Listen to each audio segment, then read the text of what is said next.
DNA జ్యోతిష్యానికి సాధారణ జ్యోతిష్యానికి తేడా ఏమిటంటే, వేల సంవత్సరాల నుండి సాధారణ జ్యోతిష్యం ద్వారా ఒక జాతక చక్రం చూసి భూత భవిష్యత్ వర్తమాన కాలాలలో ఎప్పుడు ఎలా ఏమి జరుగుతుందని చెబుతూ, ఒకవేళ అవి గాని అనుకూలంగా జరగకపోతే ఎలాగైనా ప్రకృతికి విరుద్ధంగా వాటిని మార్చేయాలని, అది కుదరకపోయినా పరిహారాల నెపంతో చేసే పద్ధతిది. కానీ దానికి మారుగా డిఎన్ఏ జ్యోతిష్యం ద్వారా ఇవన్నీ ఎందుకు జరుగుతున్నాయని కనుగొని ఒక పని చేసే ముందే అది సరైనదా కాదా అని సరైన సమయంలో మనము తీసుకునే మంచి నిర్ణయం జీవితంలో అన్నింటిలో విజయాలు సాధించడానికి సలహాలు మార్గదర్శకాలు చెప్పే నిజమైన జ్యోతిష్య విధానం ఇది. ఏది మీకు అవసరమో మీరే నిర్ణయించుకోగలరు. ప్రపంచవ్యాప్తంగా ఉన్న డిఎన్ఏ ఆస్ట్రాలజీ ప్రియమైనటువంటి ప్రేక్షక మహాశైలందరికీ నా హృదయపూర్వక నమస్కారములు. నేను తిరుపతి పట్టణములోని రేణిగుంట నుండి మీ గుణబ్రహ్మ సరస్వతి.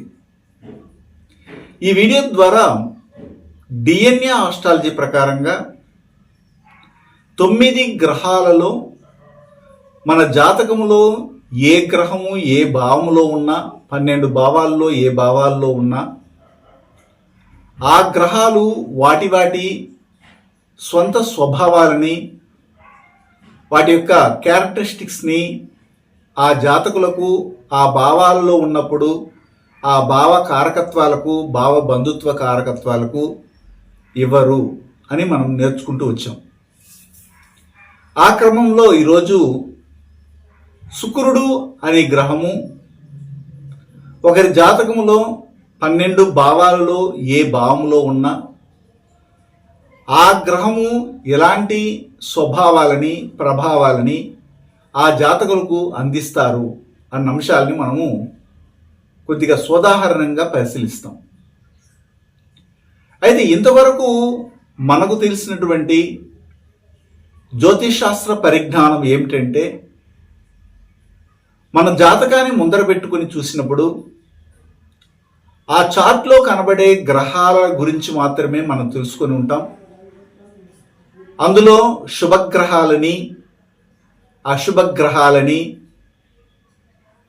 ఛాయాగ్రహాలని, అలాగే ఆ గ్రహాలు ఏ భావాల్లో ఉన్నప్పుడు ఆ భావాలకు సంబంధించినటువంటి ఉచ్చ నీచ స్థానాలని, వక్రించినప్పుడు వాని రాస్తుంటారు లేదా ఆరని పక్కన సింబల్ వేస్తుంటారు.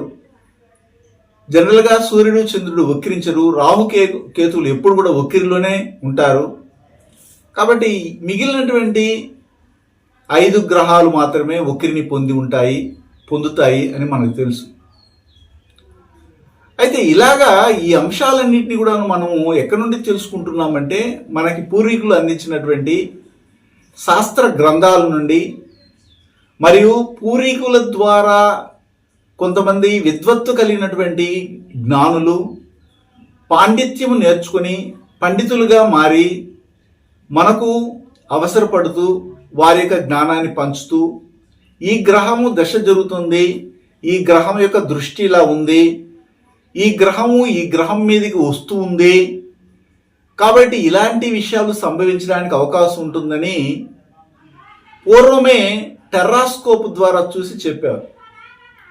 కానీ మనం ఏం చేస్తున్నామంటే, డిఎన్ఏ ఆస్ట్రాలజీని డెవలప్ చేస్తూ వస్తున్నప్పుడు ఒకరి జాతకాన్ని మనం ముందర పెట్టుకొని పరిశీలిస్తే, ఏ గ్రహం అయితే మనకి కనబడుతుందో ఆ గ్రహం పనిచేయదు.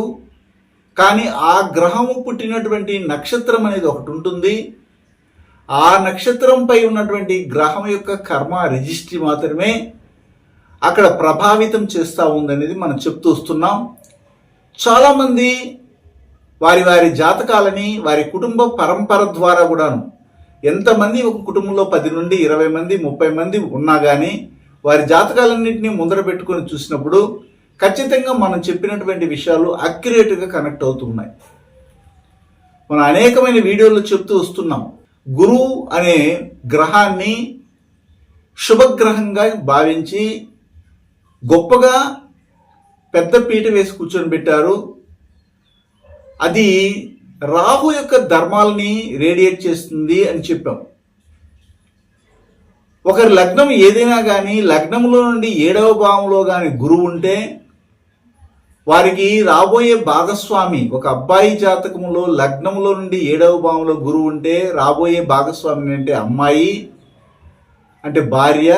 అలాగే ఒక అమ్మాయి జాతకంలో 7వ భావంలో గురువు ఉంటే ఆ అమ్మాయికి రాబోయే భర్త కుటుంబ పరంపరలో ఖచ్చితంగా cancer, breathing problem, wheezing problem, unexpected death, మొలలు, ఆత్మహత్య సంబంధమైన సమస్యలు, పిడుగుపాటు దోషాలు, కరెంట్ షాక్, పాము కాటుతో చనిపోవడాలు, ఇలాంటివన్నీ కూడా సంభవిస్తాయి. అయితే అప్పుడు ఏం చేయాలి? దానికి తగ్గట్టుగా మనము జాతకాలను పరిశీలించినప్పుడు ప్రాప్త పొంతనాలతో పాటు వారు పెళ్ళైన తర్వాత జీవితకాలము సంతోషకరంగా అన్యోన్యంగా బతకగలరా అన్న అంశాలను కూడా పరిశీలించి మనం డిఎన్ఏ ఆస్ట్రాలజీ ప్రకారంగా డిజైన్ చేయిస్తుంటాం. కానీ పూర్వీక గ్రంథాలలో ఏమనుందంటే గురువుని శుభగ్రహంగా చెప్పి గురువు ఎక్కడున్నా ఆ గురువు కోటి మేలులు చేస్తారని చెప్పేశారు. దాన్ని ఇప్పటికి కూడాను ఆ విషయాల్ని బైహార్ట్ చేసి బట్టి కొట్టేసి దాన్నే చెప్పి వచ్చిన క్లయింట్స్కు ఒప్పజెప్పేస్తున్నారు. దానిని నమ్మేసి చాలామంది ఇంకా కూడా అలాగే ప్రవర్తిస్తున్నారు. అది కాదు కరెక్ట్ అయింది. గురువు పుట్టిన నక్షత్రము పుష్యమి నక్షత్రము. పుష్యమి, విశాఖ, శతభిష నక్షత్రాలు రాహు యొక్క కర్మ రిజిస్ట్ని రేడియేట్ చేసేవి. రాహు యొక్క శాపాన్ని, రాహు యొక్క దోషాన్ని అది ప్రచురిస్తాయి. ఇవి మనం చెప్పుకుంటూ వచ్చాం, అదే నిజమవుతాం. ఆ రీతిలో ఈరోజు మనం శుక్రుడు అనే గ్రహాన్ని తీసుకున్నాం.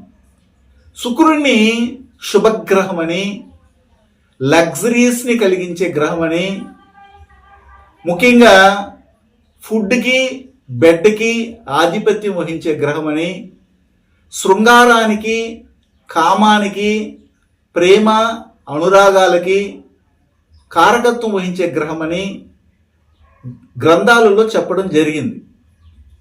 కానీ ఆ కారకత్వాలు అలాగే ఉంటాయి, దాంట్లో ఏం మార్పులు ఉండవు.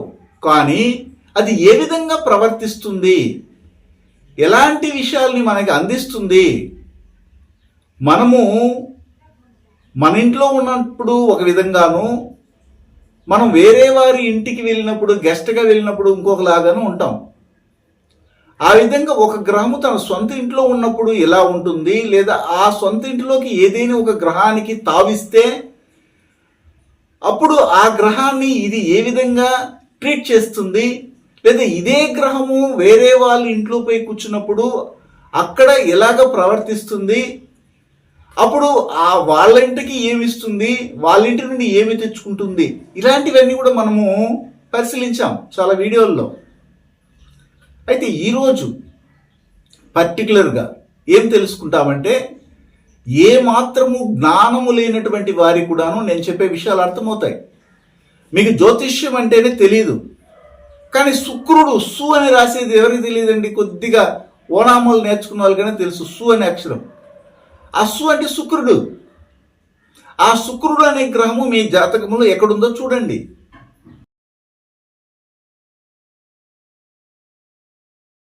డిఎన్ఏ జ్యోతిష్యం నేర్చుకోవడానికి ఆసక్తి ఉన్న వారందరికీ గురువుగారి తరపున స్వాగతం. దైవజ్ఞ శ్రీ గుణబ్రహ్మ సరస్వతి గారి నుండి ఆన్లైన్ ఆడియో క్లాసుల ద్వారా అద్భుతమైన ఈ వంశపారంపర్య జ్యోతిష్యంను బేసిక్స్ నుండి అడ్వాన్స్ వరకు నేర్చుకోవాలంటే మీరు ఒక్కసారిగా ఫీజు చెల్లించేస్తే మిమ్మల్ని డిఎన్ఏ వాట్సాప్ గ్రూప్లో యాడ్ చేసినప్పటి నుండి మీ జీవితకాలం డిఎన్ఏ జ్యోతిష్యానికి సంబంధించిన క్రొత్త అప్డేట్స్ని ఆ వాట్సాప్ గ్రూప్లో నిరంతరం పొందవచ్చు. ఫీజు చెల్లించిన వెంటనే జరిగిపోయిన పాఠాలు మీ ఈమెయిల్ ఐడి ఇస్తే గూగుల్ డ్రైవ్కి మొదటే గురువుగారు పంపిస్తారు. అందులో మీకేదైనా డౌట్స్ వస్తే జూమ్ క్లాస్లో గురువుగారే స్వయంగా క్లియర్ చేస్తారు. పీడిఎఫ్ కానీ ప్రింటింగ్ మెటీరియల్ కానీ ఇవ్వబడదని గమనించగలరు.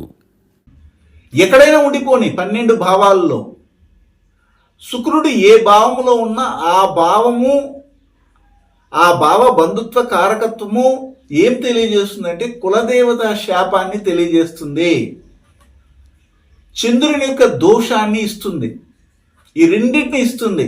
ఇది మనం గమనించాలి.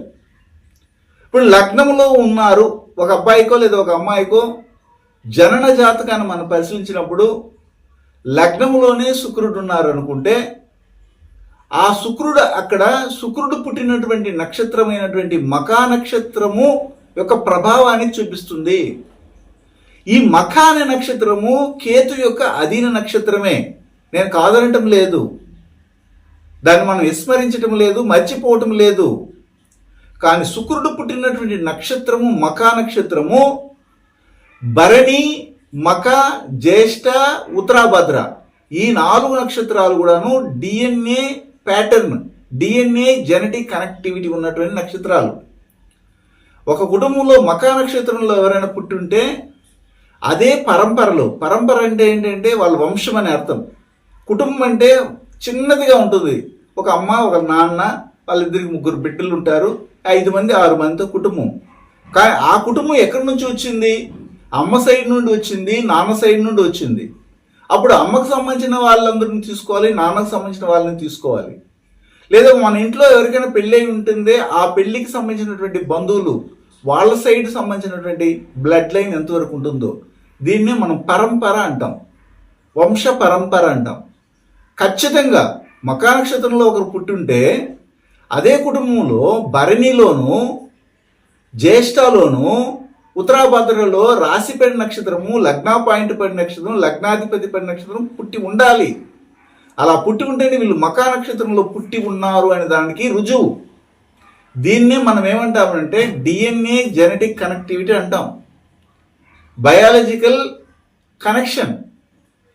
ఒకరికి వీరు పుట్టారంటే వీరికి పుట్టారంటే వీరికి ఉన్నటువంటి నక్షత్రాలు ఆ తర్వాత అదే కర్మ తీసుకుని ట్రాన్స్ఫర్ అవుతాయి. ఆస్తి ఏ విధంగా ట్రాన్స్ఫర్ అవుతుందో ఆ విధంగా ట్రాన్స్ఫర్ అవుతుంది. దాన్ని మన జ్యోతిష్ శాస్త్రాన్ని అనుసరించి చెప్తున్నాం. అంతేగాని బ్లడ్ టెస్ట్ చేసుకుని వీళ్ళ డిఎన్ఏ ఏమిటి, వాళ్ళ డిఎన్ఏ ఏమిటి, వాళ్ళ జాతకం ఇలా ఉంటుందని చెప్పటం లేదు. ఇంకా కొంతమందికి అర్థం కాల. డిఎన్ఏ ఆస్ట్రాలజీ అంటే మన రక్తాన్ని తీసుకుని అక్కడికి వెళ్ళిన తర్వాత దాన్ని టెస్ట్ చేసి మన యొక్క జ్యోతిష్య విషయాలన్నీ చెప్తారేమో అనుకునే వాళ్ళు కూడా ఉన్నారు. ఇంకా అలాంటివి ఏమి ఉండవు.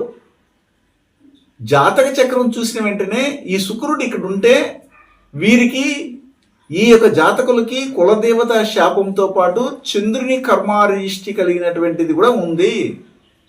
కులదేవత శాపాన్ని తెలియజేసే నక్షత్రాలు 3 నక్షత్రాలు. కులదేవత శాపాన్ని తెలియజేసే నక్షత్రాలు 3. అవి ఏమిటంటే అశ్విని, మఖ, మూల నక్షత్రాలు. కులదేవత శాపాన్ని తెలియజేసే భావాలు 2, తుల అనే భావము, వృషభం అనే భావము. అదేవిధంగా కులదేవత శాపాన్ని, కులదేవత దోషాన్ని తెలియజేసే గ్రహము శుక్రుడు. శుక్రుడు ఏ భావములో ఉన్నా ఆ భావానికి కులదేవత శాపముతో పాటు చంద్రుని యొక్క కర్మ రిజిస్ట్రీ, చంద్రుని యొక్క శాపము, దోషము ఉంటుంది అంటాం. అప్పుడు శుక్రుడు ఏ భావంలోనే ఉండని ఆ భావానికి ఏముంటుంది? కులదేవత శాపం ఉంటుంది. కులదేవత శాపము అని తెలియజేసి నేను చెప్పాను 3 నక్షత్రాలు 2 భావాలు. అదేవిధంగా అదే కుటుంబంలో లగ్నంలో శుక్రుడు లేదా 7వ భావంలో శుక్రుడు, లగ్నాన్ని శుక్రుడు ఏదో ఒక భావం నుండి చూడడము, లేదా లగ్నాధిపతి వెళ్ళి శుక్రునితో కలవడం. ఇన్ని అంశాలని మనం బేరే చేసుకుని వీరికి కులదేవత శాపం ఉంది, కులదేవతను వదిలేశారు, కులదేవత ద్రోహం జరిగింది, కులదేవత కుట్ర జరిగింది, వీరు సక్రమంగా పూజ చేయకపోవడం వల్ల ఇలాంటి జన్మ ఎత్తారు అని చెప్తాం. వెంటనే మా కులదేవతను చెప్పండి అని అడుగుతుంటారు. కులదేవతను మనం చెప్పొచ్చు, కానీ మీరు మొట్టమొదటిగా మీ తల్లిదండ్రులు, మీ తాత ముత్తాతలు ఎక్కడైతే కులదేవతను కొలిశారో, ఏ రూపంలోనైతే వాళ్ళు కొలుసుకున్నారు, ఏ యొక్క ఆచార సాంప్రదాయ వ్యవహారాలని వాళ్ళు అక్కడ కొనసాగించారో అది మనం చెప్పలేం. ఇలాగ మన దగ్గర కులదేవతను తెలుసుకోవడానికి చాలా మంది వస్తుంటారు. అప్పుడు నేనేం చేస్తానంటే నాకు అమ్మవారు ప్రసాదించినటువంటి దివ్య జ్ఞాన శక్తితో భవిష్యత్ దర్శనం ద్వారా తెలుసుకొని వాళ్ళని కొన్ని క్వశ్చన్లు వేసినప్పుడు వాళ్ళు నేను చెప్పిన విషయాలకి కనెక్ట్ అయ్యి కరెక్ట్ అన్నప్పుడు అమ్మవారి ద్వారా నేను ఇచ్చినటువంటి సమాచారం కూడాను కరెక్ట్ అయ్యి ఇప్పటి నుంచి మీరు వీరినే కొలవాలని కూడా నేను నిర్ధారణ చేస్తుంటాను. చాలామంది ఇంతవరకు కూడా తెలియకుండా వెంకటేశ్వర స్వామిని కులదేవతగా భావించే వాళ్ళు కూడా ఉన్నారు. అది కరెక్ట్ కాదు. శివుని కులదేవతగా భావించేవారు ఉన్నారు. వీరందరూ యూనివర్సల్ గాడ్స్, విశ్వానికే వాళ్ళు దేవుళ్ళు. మనకంటూ ఒక కులం ఉంటుంది. ఆ కులానికి ఒక పరిమితమైనటువంటి శక్తి కలిగినటువంటి దైవం మనల్ని కాచి రక్షిస్తుంటుంది. ఆ కులదేవతను తెలియచేసుకొని మనము ఆ కులదేవత దగ్గరికి వెళ్తూ రావాలి. సంవత్సరానికి ఒకసారైనా ఒక మంచి జరగడానికి ముందు ఒక పెళ్లి పెట్టుకున్నాము, లేదా ఒక అబ్బాయిని లేదా అమ్మాయిని కాలేజీలో చేర్పించాలనుకున్నాము, లేదా పెళ్లి చూపులు పెట్టుకుంటున్నాము, లేదా ఒక మంచి కార్యానికి మునుపు ఆ యొక్క దైవ దర్శనాన్ని పొంది కులదేవతనికి ఒక పర్మిషన్, ఒక అప్లికేషన్ వేసి మనం ప్రయత్నం చేయాలి. ఆ ఉద్యోగానికైనా కానీ అంతే. ఆ కులదేవతే మీరు వదిలేసినప్పుడు దాన్ని ఇండికేట్ చేయడం అనేది శుక్రుడు ఇండికేట్ చేస్తాడు. మాకేం కులదేవత లేదండి, మేము చాలా సంవత్సరాల పాటు మా నాన్నగారు కొలుస్తూనే ఉన్నారంటే మీరు పుట్టే సమయానికి మీ నాన్నకి ఏదో ఒక అవసరమయ్యి ఆ సంవత్సరం వదిలేసి ఉండొచ్చు.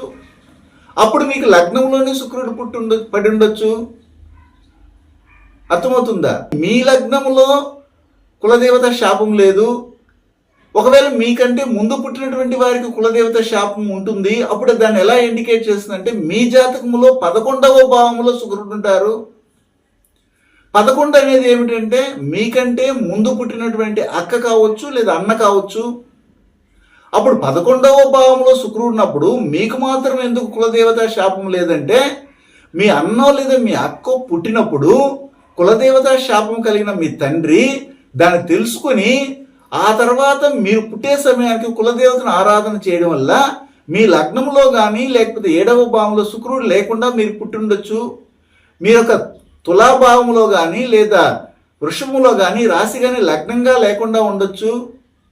లేకపోతే అశ్విని, మక మరియు మూలా నక్షత్రాల్లో ఏ యొక్క నక్షత్రంలో కూడాను రాశి లగ్నము లగ్నాధిపతి పడకుండా ఉండుండొచ్చు. కానీ మీ 11వ భావంలో మాత్రం శుక్రుడు ఉంటారంటే అప్పుడు ఎవరికి కులదేవత శాపం ఉందంటే మీకంటే ముందు పుట్టినటువంటి వారికి కులదేవత శాపం ఉంది. అప్పుడు ఆ ముందు పుట్టినటువంటి వారి జాతకాన్ని మనం చూసినట్లయితే ఖచ్చితంగా నేను ఇంతకుముందు చెప్పినటువంటి అశ్విని, మక, మూలా నక్షత్రాల్లోనే పుట్టి ఉండాలి.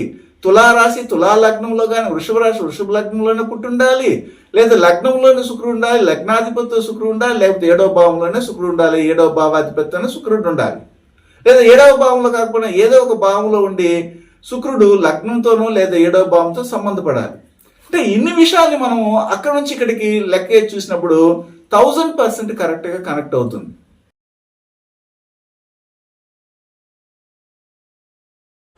గురువు గారి నుండి DNA ఆస్ట్రాలజీ ప్రకారంగా మీ జాతక పరిశీలన చేయించుకుని సలహాలు మార్గదర్శకాలను పొందాలంటే మా త్రిశక్తి DNA ఆస్ట్రాలజీ యూట్యూబ్ ఛానల్లో మరిన్ని వీడియోలు చూసి ఒక అవగాహనకు వచ్చాక మీకు ఉపయోగపడుతుందనిపిస్తేనే ఫోన్ ద్వారా కానీ లేదా డైరెక్ట్గా కానీ అపాయింట్మెంట్ కొరకు సంప్రదించగలరు.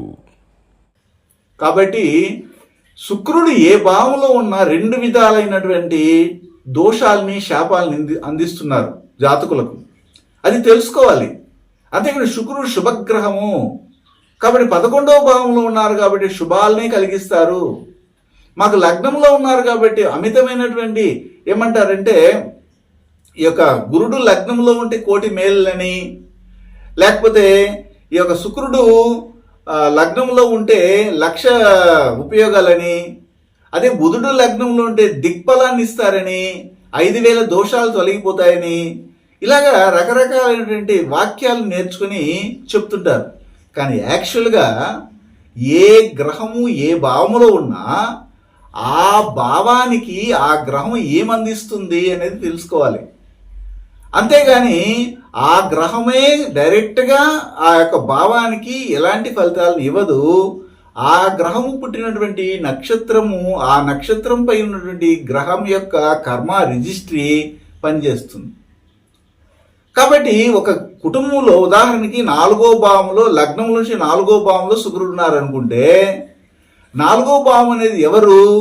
తల్లి. చాలామంది చెప్తుంటారు లగ్నం నుంచి 4వ భావంలో శుక్రుడు ఉన్నారు, వీరికి యొక్క తల్లి చాలా అదృష్టవంతురాలని.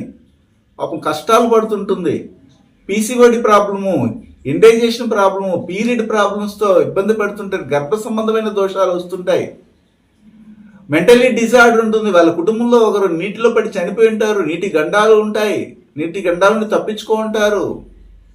తల్లికి సుఖం అంటారు, తల్లికి సుఖమే ఉండదు 4వ భావంలో శుక్రుడు ఉంటే. అక్కడ ఏం పని చేస్తుంది? 4వ భావానికి తల్లి కాబట్టి తల్లి కుటుంబానికి కులదేవత శాపం ఉంటుంది. తల్లి కుటుంబ పరంపరలోనే భరణి, మక, జ్యేష్ఠ, ఉత్తరాభద్ర నక్షత్రాల్లో ఉంటారు పుట్టి. ఇది మనం ఈజీగా తెలుసుకోవచ్చు. ఆ విధంగా మనం శుక్రుడు అక్కడ ఉంటే ఇలాంటి ఫలితాలు. లేదండి శుక్రుడు బుధుడితో కలిసి ఉన్నారండి, శుక్రుడు కేతుతో కలిసి ఉన్నారని వెంటనే కింద కామెంట్ పెట్టేస్తారు. నేను చెప్పే అంశమును జాగ్రత్తగా వినాలి, ఆ తర్వాత కొద్దిగా సబ్జెక్ట్ నేర్చుకొని తర్వాత మీరు కామెంట్ పెట్టాలి. మీ ధోరణి మీదే, మీకు అడిగిన వాటికన్నిటికీ మేము సమాధానం కింద చెప్పేయాలి వెంటనే. అంటే మా దగ్గర నుండి ఎంత కావాలంటే అంత పీల్చేస్తారు, లాగేస్తారు. కానీ మేము చెప్పే విషయాలని అర్థం చేసుకుని దానికి తగినట్టుగా క్వశ్చన్స్ వేస్తే మనం వేరే వీడియోలో కూడాను దాని కొనసాగింపుగా దానికి సరైన సమాధానం చెప్పడానికి అవకాశం ఉంటుంది. అసలు తలకేస్తే మొలకి, మొలకేస్తే తలకంటారు చూడు, ఆ విధమైనటువంటి క్వశ్చన్స్ వేస్తుంటారు. సంబంధమే ఉండదు, వాళ్ళ సబ్జెక్ట్ రాదు కాబట్టి. వాళ్ళు ఇంతవరకు ట్రెడిషనల్ ఆస్ట్రాలజీకే అడాప్ట్ అయిపోయినారు. ఇప్పుడు కొత్తగా డిఎన్ ఆస్ట్రాలజీ రావాలంటే కొద్దిగా కష్టపడాలా, కొంతసేపు ఆలోచించాలా. ఉదాహరణకి 7వ భావంలో శుక్రుడు ఉన్నారు. అప్పుడు 7వ భావంలో శుక్రుడు నుండి తన యొక్క 7వ దృష్టితో లగ్నాన్ని చూస్తారు కాబట్టి లగ్నానికి కూడాను కులదేవత శాపం వస్తుంది, చంద్రుడి యొక్క కర్మారిష్టి ఉంటుంది. 7వ భావం అనేది భాగస్వామి కాబట్టి ఆ భాగస్వామి ఎవరంటే ఒక అబ్బాయికి అమ్మాయి, అమ్మాయికి అబ్బాయి కాబట్టి వచ్చేవారికే కులదేవత శాపం ఉంటుంది, చంద్రుని కర్మారిష్టి, చంద్రుని శాపము, దోషం ఉంటాయి. అదే కుటుంబంలో భరణి, మక, జ్యేష్ఠ, ఉత్తరాభద్ర నక్షత్రాలలో పుట్టిన వాళ్ళు ఉంటారు. అదే కుటుంబంలో అశ్విని, మక, మూలా నక్షత్రాల్లో పుట్టిన వాళ్ళు ఉంటారు. తులారాశి, తులా లగ్నము, వృషభ రాశి, వృషభ లగ్నానికి చెందిన వాళ్ళు ఉంటారు. ఇవన్నీ కూడా మనం గమనించి ఓకే మీకు వచ్చినటువంటి భాగస్వామి ఈ నక్షత్రాల్లో ఉంటారు, అవునండి అంటారు. ఒకవేళ మీ 9వ భావంలోనే శుక్రుడు ఉన్నారు, 9 భాగ్యస్థానంలో శుభగ్రహము, అప్పుడు ఏముంటుందంటే కులదేవత శాపం ఎవరికి ఉంటుందంటే మీ నాన్నగారికే ఉంటుంది. కులదేవత శాపము మీ భాగస్వామి కనిష్ట సహోదరులకే ఉంటుంది. కులదేవత శాపము మీ యొక్క గురువుకే ఉంటుంది. అదేవిధంగా చంద్రుని కర్మారిష్టి ఉంటుంది. అప్పుడు ఒకరికి లగ్నంలోని 9వ భావంలో, అది ఏ భావమైనా కావచ్చు, ఏ లగ్నమైనా కావచ్చు, లగ్నం నుండి 9వ భావంలో శుక్రుడు ఉంటే ఆ శుక్రుడు ఆ 9వ భావానికి ఏమి ఇస్తున్నారంటే చంద్రుని కర్మారిష్టి ఇస్తున్నారు. కాబట్టి వాళ్ళ నాన్నగారు కుటుంబంలోనే భరణి, మక, జ్యేష్ఠ, ఉత్తరాభద్ర నక్షత్రాలు, ఫుడ్ రిలేటెడ్ బిజినెస్ సంబంధమైన వృత్తుల్లో ఉండడము, వ్యవసాయం కూడా ఫుడ్ రిలేటెడే. మీరు ఫుడ్ రిలేటెడ్ బిజినెస్ చేస్తున్నారు కదా అంటే లేదండి అంటారు. అమ్మా మీరు వ్యవసాయం చేయలేదంటే వ్యవసాయం చేస్తామండి అంటారు. మనం తినే ఆహారమే ఫుడ్, అది కొంతమంది తెలియదు. ఆక్వా సంబంధమైనటువంటి డిపార్ట్మెంట్ ఒకటి ఉంది, అది కూడా ఫుడ్ సంబంధమైందే. వాటర్ అమ్మడం కానీ, పాలు అమ్మడం, పెరుగు అమ్మడము, కూల్ డ్రింక్స్ అమ్మడము, జ్యూస్ అమ్మడము, స్వీట్ స్టాల్ పెట్టుకోవడము, కాఫీ అమ్మడము, టీ అమ్మడము, ఇవన్నీ కూడాను ఫుడ్డే. మన నోట్లోకి ఏమైతే వెళ్తుందో ఆహార పదార్థంగా అవన్నిటిని ఫుడ్ రిలేటెడ్ అంటాము. అది తెలియదు కొంతమందికి పాపం. లేదండి అంటారు. మనకు అన్ని విచారిస్తే అవునండి అంటారు. అంతేందుకు పచ్చళ్ళలో అమ్ముతుంటారు కొంతమంది, అది కూడా ఫుడ్డే. కాబట్టి ఈ శుక్రుడు 9వ భావంలో ఉంటే వాళ్ళ కుటుంబంలో ఇలా ఉంటుంది. వాళ్ళ నాన్నగారికే ఒక నీటి గండంలో ఇబ్బంది అయి ఉండొచ్చు, సైనస్ ప్రాబ్లమ్స్ ఉండొచ్చు, ఇలాంటివన్నీ మనం చెప్తాం ఒక్కొక్క భావంలో. అలాగా లగ్నంలో నుండి 2వ భావంలో అంటే వాళ్ళ కుటుంబంలో కులదేవత శాపము, అలాగే చంద్రుడి కర్మారిష్టి ఉన్నటువంటిది, మెంటలీ డిజాస్తో ఉన్నటువంటి వాళ్ళు ఉంటారు. 3వ భావంలో కనిష్ట సహోదరులు, పిల్లనిచ్చిన మామ, ఇరుగు పొరుగు వారు కానీ, థిక్ ఫ్రెండ్ కానీ చెప్పవచ్చు. 5వ భావంలో ఉంటే లవ్వు, లవరు, నాన్నకి నాన్న, తాత, అదేవిధంగా అదే కుటుంబంలో మొదట పుట్టినటువంటి సంతానము ఇలాంటి వారికి కులదేవత శాపము మరియు చంద్రుని కర్మారిష్టి దోషం ఉంటుంది. 6వ భావం అంటే మేనమామ, చిన్న మేనమామని. అదేవిధంగా 7వ భావంలో కానీ మనం తీసుకున్నట్లయితే పెద్దనాన్న, అమ్మకు అమ్మ, భాగస్వామి కుటుంబాల్లో కులదేవత శాపము మరియు చంద్రుని కర్మారిష్టి, చంద్రుని దోషం ఉంటుంది. 8వ భావంలో తీసుకున్నట్లయితే మీ అమ్మకు తాత కుటుంబంలో కానీ, అలాగే మీ నాన్నకి నాన్న అమ్మ అంటే భావోద్భావ తీసుకో, నాన్నకి నాన్న 5వ భావము, 5కి 4 అంటే మీ తాతకి అమ్మ 8వ భావం. అప్పుడు వాళ్ళ కుటుంబంలో కూడాను చంద్రుని కర్మారిష్టి, కులదేవత శాపం ఉంటుంది. అదేవిధంగా 10వ భావంలో ఉంటే మీకు అత్త, మీకు పెళ్ళనిచ్చిన అత్త, మీ భర్త యొక్క తల్లి, ఆమెకి సైనస్ ప్రాబ్లము, పీరియడ్ ప్రాబ్లము, చంద్రుని యొక్క దోషము, కులదేవత శాపము వారు పుట్టినప్పుడు ఉంటుంది. ఇది మారదు. 11వ భావం అంటే జ్యేష్ఠ సహోదరులు, అలాగే హాయ్ బాయ్ ఫ్రెండ్స్ కానీ, ముఖ్యంగా చిన్నాన్న కుటుంబము, మీరు పెళ్ళయి పెద్దవాళ్ళై మీకు బిడ్డలు పుట్టితే మీ బిడ్డలకు మళ్ళీ పెళ్ళిళ్ళు చేస్తుంటారు. అప్పుడు మీకు ఇంటికి వచ్చినట్టు మొదటి అల్లుడు, మొదటి కోడలు, వాటిని కూడా 11వ భావంగా లెక్క కడతాం. 12వ భావం అంటే మీ నాన్నకి అమ్మ, అదేవిధంగా మీ అమ్మకు నాన్న, వాళ్ళ పరంపరలో ఏముంటుందంటే ఖచ్చితంగా 12వ భావంలో శుక్రుడు గాని ఉంటే కులదేవత శాపము, చంద్రుని కర్మారేషి ఉంటుంది. ఇలాగ ఒక్కొక్క భావములో శుక్రుడు ఉన్నప్పుడు ఎలాంటి ఫలితాలు ఆ భావానికి ఇస్తాయి చెప్పాం. నెక్స్ట్ వీడియోలో ఏం చెప్తామంటే, ఒకవేళ శుక్రుడు మీదికి ఏదైనా ఒక గ్రహం వచ్చినప్పుడు ఆ గ్రహానికి ఈ శుక్రుడిచ్చే శాపము, కులదేవత శాపము, చంద్రుని కర్మారిష్టి, ఆ యొక్క గ్రహానికి సంబంధించినటువంటి జనరల్ కారకత్వాలకి, లేదా ఏదైనా ఒక లగ్నం తీసుకున్నప్పుడు ఆ లగ్నం నుంచి ఆ గ్రహము ఏ ఏ భావాలకి ఆధిపత్యం ఉంది, ఆ గ్రహం వచ్చి శుక్రుడితో కలిసినప్పుడు ఆ శుక్రుడు ఈ గ్రహానికి ఏ యొక్క కర్మ రిజిస్ట్రీని, ఏ శాపాన్ని అందజేస్తారు, అప్పుడు వాళ్ళ కుటుంబంలో ఎలాంటి నక్షత్రాల్లో పుడుతున్నారు, ఇవన్నీ కూడా ఒకదానికొకటి జెనెటిక్ కనెక్టివిటీ అనేది ఉంటుంది. ఇప్పటికైనా కానీ మీ జాతకాలను ముందర పెట్టుకోండి. మొదట దీనికన్నిటి ప్రూఫ్ ఏమిటంటే మీ దగ్గరే ఉంది. మన చేతిలోనే అన్ని ఉన్నట్లుగా మన జీవితం మన చేతిలోనే ఉంటుంది. వేరే వాళ్ళే మనల్ని వచ్చి బాగుపరిచేది ఏమి ఉండదు. అవన్నీ వట్టి మాటలే. మనం శ్రమించాలి, మనం చూసుకోవాలి, మనం కరెక్ట్గా నడవాలి, మన కర్మఫలాన్ని మనమే పొందాలి. కానీ మనకు ఆకలి వేసినప్పుడు వేరే వాళ్ళ అన్నం తింటే మీకు ఆకలి తీరదు. మీకు ఆ రెస్ట్ కావాలంటే మీ బదులు వేరే వాళ్ళు కానీ రెస్ట్ తీసుకుంటే మీకు స్ట్రెంత్ రాదు మీ శరీరానికి. మనం చేయాల్సిన మనమే చేయాలి. ఇది చేయగలిగేదే డిఎన్ఏ ఆస్ట్రాలజీ. కాబట్టి మన జాతకాన్ని మనం ముందర పెట్టుకొని నేను చెప్పిన అంశాలు మీ జాతకంలో ప్రస్ఫుటంగా కనబడుతున్నాయి లేదో చూడండి. అప్పుడు దీన్ని మనం వెంటనే తెలుసుకుని, ఓకే మన కులదేవత శాపం ఉంది, మన కులదేవతను వదిలేసాము, ద్రోహం జరిగింది, ఎక్కడో ఒక మిస్ అయింది, కాబట్టి మళ్ళీ ఎత్తుక్కోవాలి.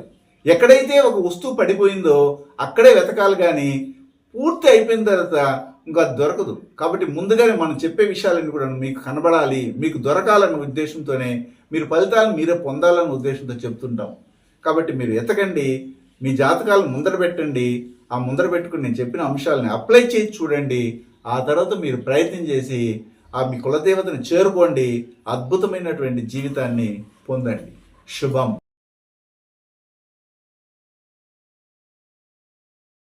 హిమాలయాలలోని యతీంద్రులు అవధూతలచే మహామంత్రోపదేశం పొంది వారి గురు పరంపరలో దైవజ్ఞ శ్రీ గుణబ్రహ్మ సరస్వతి గారు అధర్వణ వేద దక్షిణాచార పద్ధతి ద్వారా పూర్వం వశిష్ఠ వాల్మీకాది ఋషులు చేసిన విధంగా విలువ కట్టలేని అమూల్యమైన 24 హోమాలను ఏకకాలంలో ఒకే హోమగుండంలో గత 24 సంవత్సరాలుగా లోక కళ్యాణం కొరకు కర్మ విమోచన హోమక్రియను చేస్తూ నమ్మి వచ్చిన నిజమైన భక్తులకు శ్రీ జగన్మాత కృపతో మంచి చేస్తున్నారు. కర్మ విమోచన పొందాలనే ఆసక్తి ఉన్నవారు ముందుగానే గోత్రనామాలను నమోదు చేసుకోగలరు.